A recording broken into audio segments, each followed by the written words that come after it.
Hello dear friends, subscribers and guests of my channel.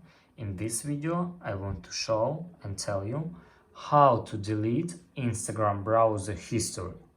Please put your like, subscribe to my channel and share this video with your friends. And let's get started. So first we need go to Instagram.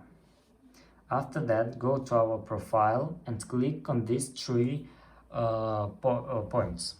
After that, scroll down and click your activity.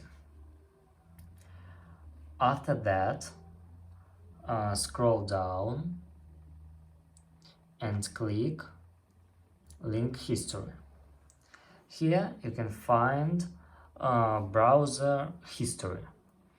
And if you want to delete, here you can find button delete all, and that's all.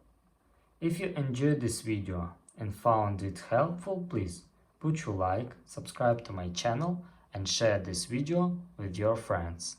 Bye bye everyone, see you later.